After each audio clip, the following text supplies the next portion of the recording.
이걸 눌렀죠. 이걸 눌러놔야지. 그거를 다시 할게요. 예. 오늘은 여호수아 2장 1절로 21절 말씀을 통하여 절망 속에 핀 믿음의 꽃이라는 제목으로 하나님의 말씀을 함께 나누도록 하겠습니다. 지금 이스라엘 백성을 이끌고 있는 지도자는 여호수아입니다. 여호수아는 전직 정탐꾼 출신입니다. 과거에 바란 광야에서 모세로부터 지파의 한 명씩 12지파에서 선발되어서 가나안 땅을 정탐하고 오라는 특명을 띠고 갔다 온 사람 중에 하나였습니다. 긍정적인 보고를 했지요. 여호수아와 갈렙이 믿음의 보고를 했고 하나님의 약속의 말씀을 붙잡고 긍정적인 보고를 했던 사람 중에 하나였습니다. 이제는 모세 사후에 여호수아가 이스라엘의 영도자가 되어서 시딤에서 여리고를 정탐하기 위하여 2명의 정탐꾼을 보내고 있습니다. 가서 그 땅과 여리고를 엿보라는 것이었습니다. 정탐꾼으로는 어떤 사람들이 선발될까요? 아마도 이스라엘 가운데에서 가장 두각을 나타내는, 장래가 출망되고 똑똑하고 또 임기응변에 강하고 일처리가 명확하고 아마 그런 사람, 한마디로 인재를 선발해서 보낼 것입니다. 2명의 인재가 선발이 되어서 여리고로 들어갔습니다. 그들이 가서 라합이라고 하는 기생의 집에 들어갔습니다. 라합은 기생이었습니다. 여기에서 이 기생이라는 단어는 몸을 파는 사람이라는 의미를 가지고 있습니다. 당시에 여관이 있었는지는 모르겠습니다. 오늘날과 같이 나그네가 묵을 수 있는 그런 곳이 아마도 많지 않았을 것 같습니다. 그럴 수 있는 데가 바로 술집, 이런 곳이었겠죠. 그리고 그런 곳이다 보니 정보, 또 지나가는 나그네들, 이런 사람들을 통해서 소문이나 정보에 대해서 가장 빨리 어떻게 보면 들을 수 있는 곳이 바로 이런 라합의 집이었을 것입니다. 2 사람의 인재가 들어갔습니다. 그런데 이 사람들이 들어온 것이 즉각 여리고 왕에게 알려집니다. 여리고 왕이 알게 됐습니다. 어떤 낯선 사람 2 사람이 왔다는 것입니다. 그래서 그들은 그 사람들이 또 이스라엘 사람이라고 하는 것도 알고 있습니다. 그래서 여리고 왕이 라합에게 사람을 보냅니다. 너희 집에 낯선 사람 2 사람 온 적이 있지. 그 사람들 끌어내라. 그들을 조사해 봐야 되겠다. 라합도 영민한 사람인 것 같습니다. 안 들어왔다고 말하지 않습니다. 맞습니다. 온 것 같습니다. 그런데 그 사람들이 이스라엘 사람인지 어떤 사람들인지는 저는 모르겠습니다. 왔다가 갔습니다. 언제 갔느냐? 숨겨놓고는 성문을 닫을 때쯤 되어서 나갔다고 말합니다. 어디에 숨겼느냐? 지붕에 있는 3대에 숨겼습니다. 이 3은 대마라고 하죠. 대마. 굉장히 곱게 자랍니다. 키가 한 2m, 3m까지도 자랍니다. 굉장히 곱게 자라는 식물인데 뼈대가 있을 만큼 이 줄기가 튼튼하죠. 그래서 이 삼의 껍질을 벗기기 위해서는 거기에서 이제 3배가 나오는데 쪄야 합니다. 이렇게 둥글게 꼭 그 원뿔 모양으로 이렇게 묶든지 늘어놓고 가운데에서 이렇게 불을 떼서 물을 끓이거나 해서 김으로 익히는 거죠. 그러니까 그 안에 사람을 숨기기에 적당한 곳이었습니다. 그 3대의 2 사람을 숨기고서는 순발력 있게 이렇게 말하는 것입니다. 2 사람이 과연 들어왔었습니다. 그런데 이스라엘 출신인지 어디인지 그것은 제가 잘 모르겠고 왔다가 성문을 닫을 때쯤 돼서 나갔습니다. 아마 멀리 가지 못했을 것 같습니다. 지금 따라가면 충분히 따라잡을 것 같습니다. 그렇게 말합니다. 그래서 그들이 바로 추격하러 나서게 됩니다. 그들은 요단 나루트까지 갔다가 그들이 나가자 성문을 닫게 됐습니다. 이 여리고가 성문을 닫고 열고 하는 것은 이스라엘 사람들이 가나안의 첫 성인 그 여리고를 통과하지 않고는 그들의 목적지인 가나안 땅에 들어갈 수 없다는 것을 여리고 사람들도 알고 있는 것입니다. 그래서 나가면 성문을 닫고 또 열고 하는 거예요. 경계를 철저히 하고 있는 것입니다. 그들이 나가자 라합이 잠자기 전에 들어와서 말합니다. 여호와께서 이 땅을 너희에게 주신 줄을 내가 안다는 거예요. 여리고 사람, 우리가 너희를 심히 두려워하고 이 땅 주민들이 다 너희 앞에서 간담이 녹았다. 이유를 몇 가지 얘기합니다. 너희가 애굽에서 나올 때에 여호와께서 너희 앞에서 홍해물을 마르게 하신 일 우리가 다 들었다. 너희들은 홍해를 맨 땅으로 건너고 뒤따르던 애굽 군대는 거기에 다 수장되어 버렸고 그 소문을 우리가 들어서 다 안다는 거예요. 그리고 또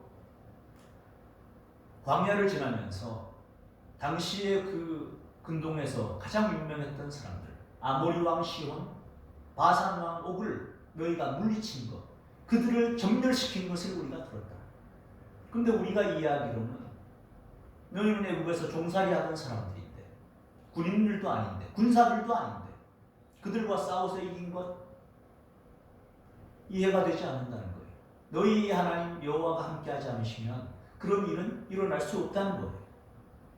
그래서 우리가 듣자 마음이 녹았고 너희 때문에 사람이 정신을 잃었다. 왜냐하면 너희 하나님 여호와는 위로 하늘에서도 아래로 땅에서도 하나님이시기 때문이다. 상천하지의 하나님이시다. 이런 마음을 라합이 가지고 있는 것입니다.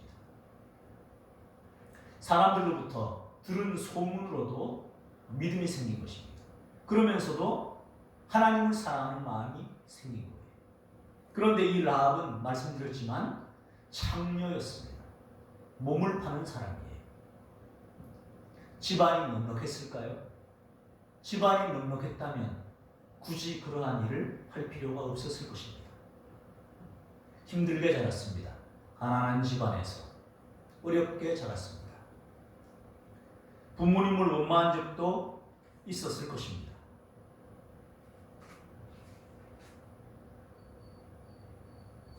현실을 단식하기도 했을 것입니다.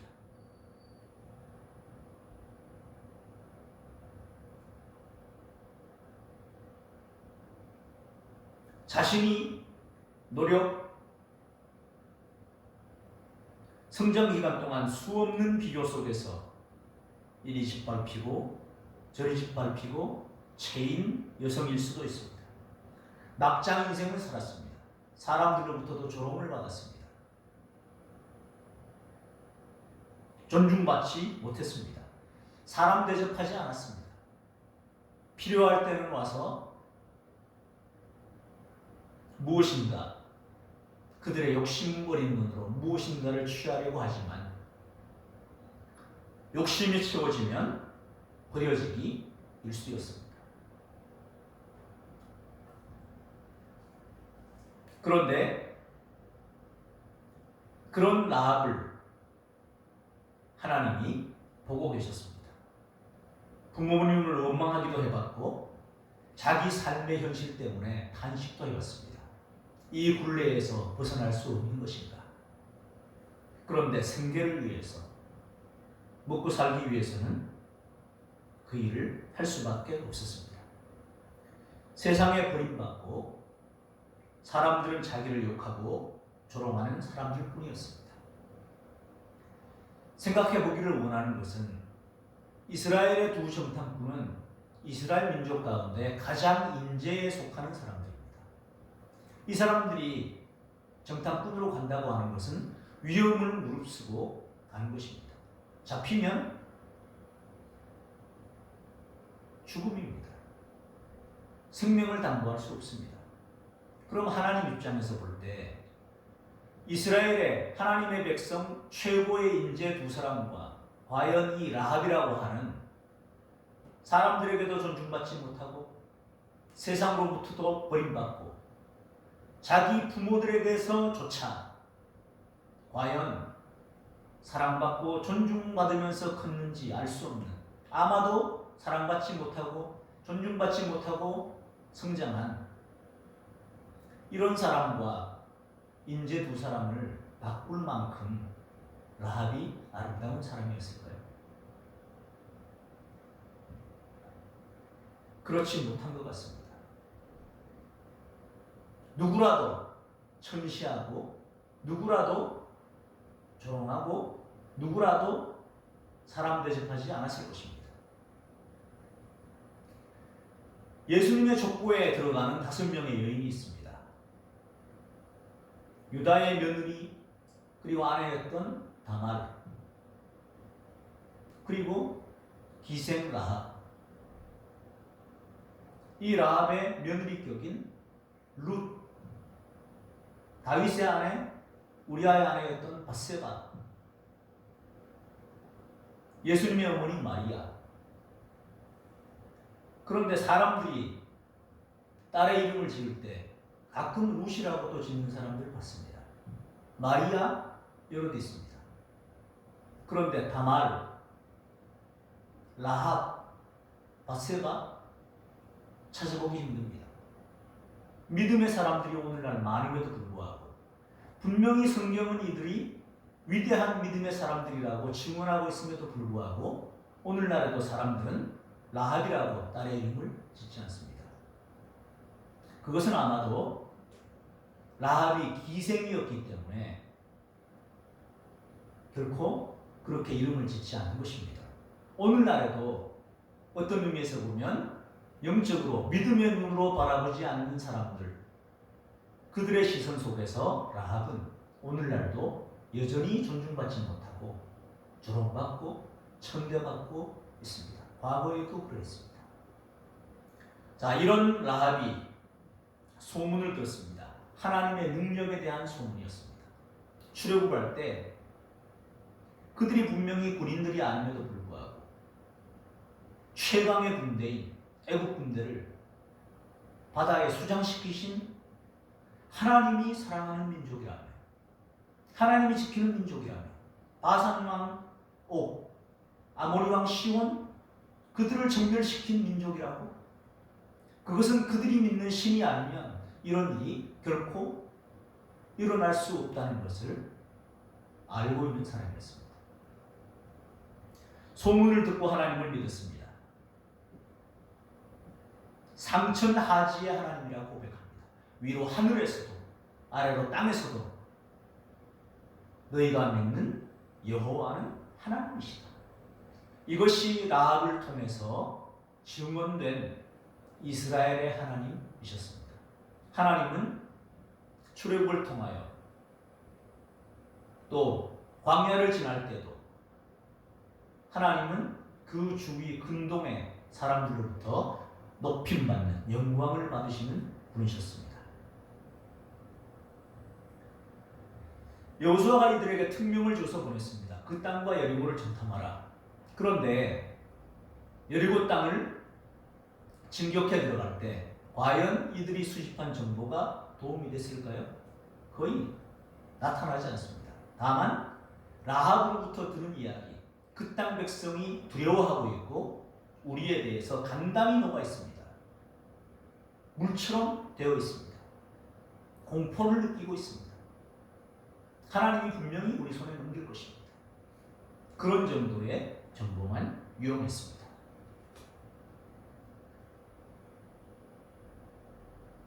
하나님은 소문을 듣고도 믿음이 생긴 사람, 그리고 자기가 현재 생계를 위해서 하는 일과는 상관없이 비천하고 짓밟히고 절망 가운데 있는 그런 사람이라 할지라도 그 외모, 외형, 현재의 삶 그것만을 보시는 분이 아닙니다. 그 중심이 하나님을 향하여 어떤 마음을 가지고 있든가 하나님은 그것을 보시는 분입니다.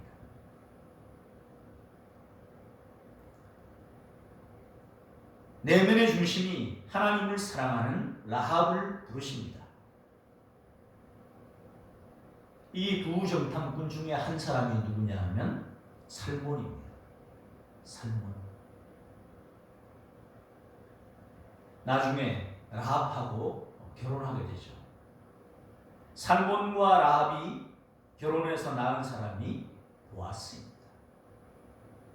그리고 이 보아스가 룻기에서 룻을 아내로 맞이하는 바로 그 사람입니다. 그리고 오벳을 낳죠. 오벳이 다윗의 아버지 이새를 낳습니다. 그리고 이새는 다윗 왕을 낳습니다. 이것이 오늘 하나님께서 일하시는 방식입니다. 하나님은 이 시대 가운데서도 진심으로 하나님을 사랑하는 사람을 찾고 계십니다.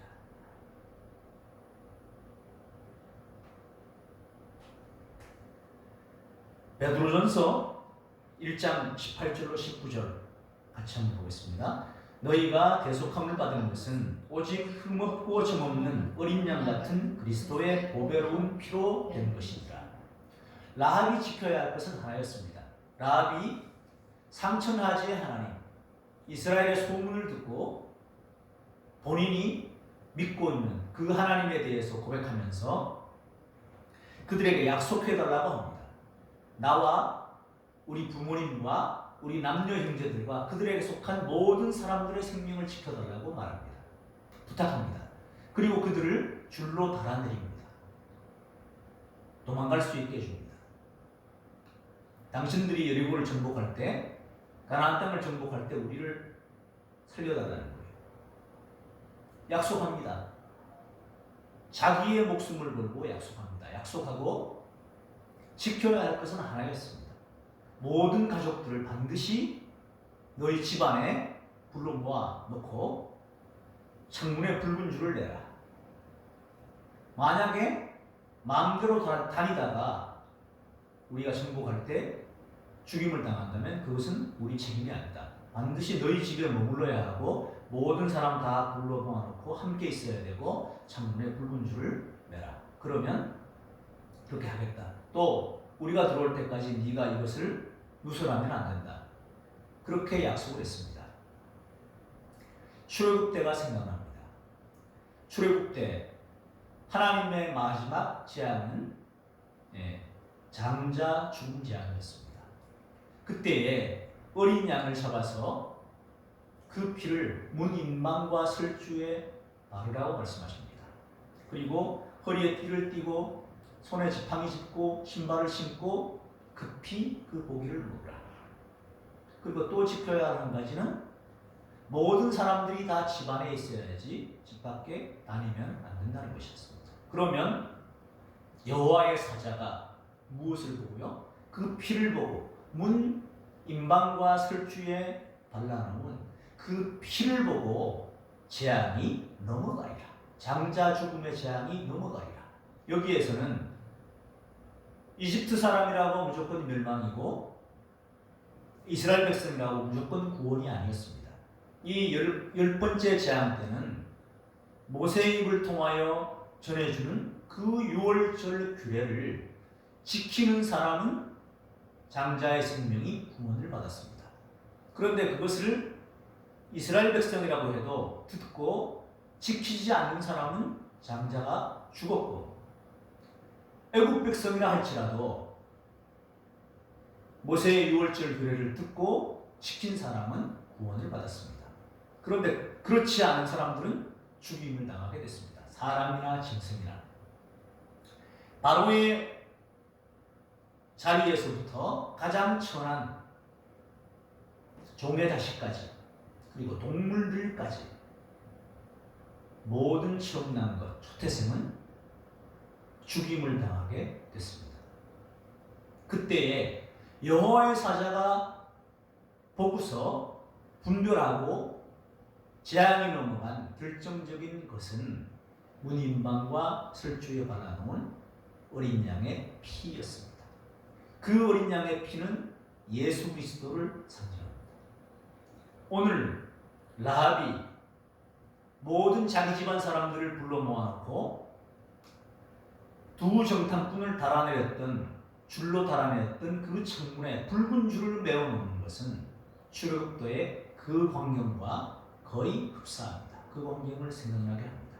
그리고 우리의 모든 죄를 대속하기 위해서 십자가에서 피 흘려 주신 예수 그리스도의 보혈을 나타내주고 있는 것입니다. 그래서 말합니다. 너희가 대속받은 것은 오직 흠없고 점없는 어린 양 같은 그리스도의 보배로운 피, 그리스도의 보혈로 된 것이라 말씀합니다. 그리고 성경은 라합에 대해서 말합니다. 히브리서 11장 31절입니다. 믿음으로 기생 라합은 정탐꾼을 평안히 영접하였으므로 순종하지 아니한 자와 함께 멸망하지 아니하였도다. 라합은 믿음의 사람이에요. 믿음의 사람이에요.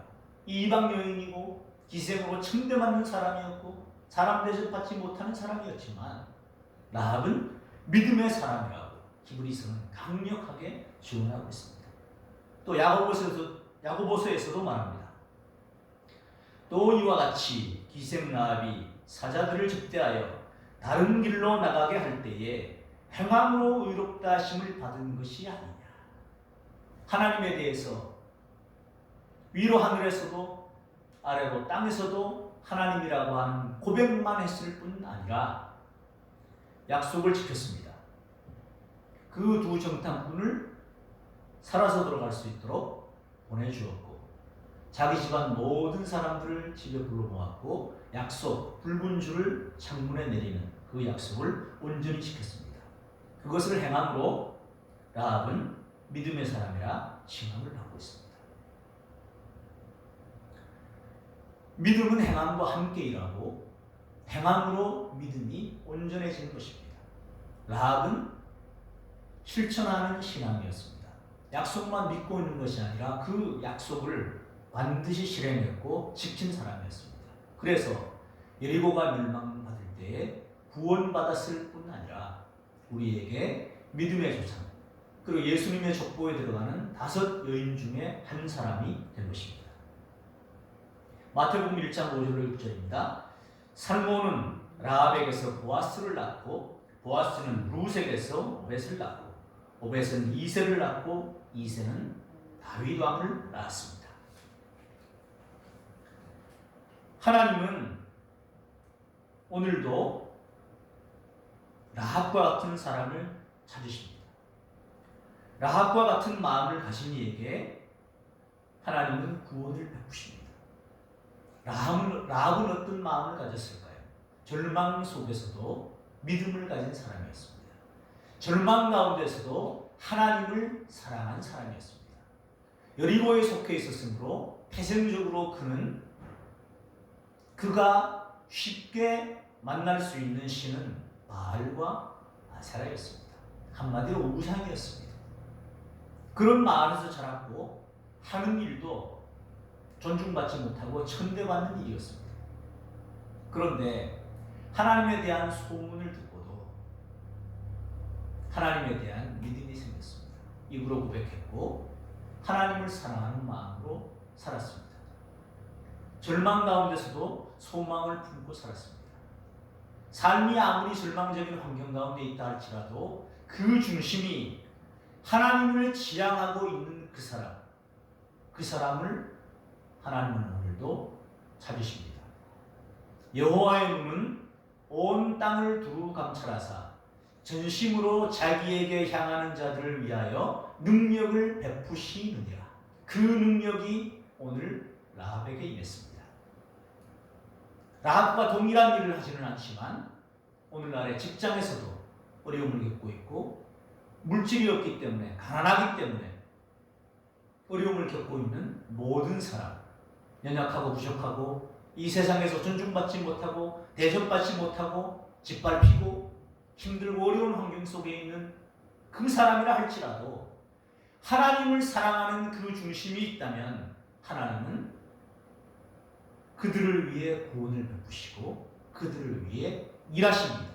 그 하나님을 믿고 그 삶이 절망 속에서 희망으로 소망으로 하나님의 복을 받는 삶으로 회복되기를 예수 그리스도의 이름으로 축복합니다. 기도하겠습니다. 하나님 아버지, 하나님은 라합과 그의 가족을 구원하시기 위해 이스라엘의 최고의 인재 두 사람을 보내십니다. 라합이 과연 두 명의 인재와 바꿀 만한 가치가 있는 사람인지 육신의 눈으로 이 세상의 가치로 보기에는 이해되지 않지만 하나님은 하나님의 능력에 대한 소문을 듣고서도 믿는 그리고 하나님을 사랑하는 마음을 가진 그 사람을 구원하기를 기뻐하셨습니다. 오늘 하나님께서 일하시는 방식을 알게 하시니 감사합니다. 하나님, 우리의 삶이 절망적이라 할지라도 힘들고 어렵고 소망이 보이지 않는다 할지라도 하나님을 사랑하는 마음을 가지고 고개를 들어 하나님을 바라보는 믿음의 사람들 되게 하여 주시고 하나님께서 우리를 찾아오시고 만나주심으로 그 삶이 소망 있는 삶으로 변화되도록 역사하여 주시옵소서. 감사드리며 우리 구주 예수 그리스도 이름으로 간절히 기도 올리옵나이다. 아멘. 찬송가 259장을 찬송하시면서 준비하신 예물 하나님 앞에 드리겠습니다.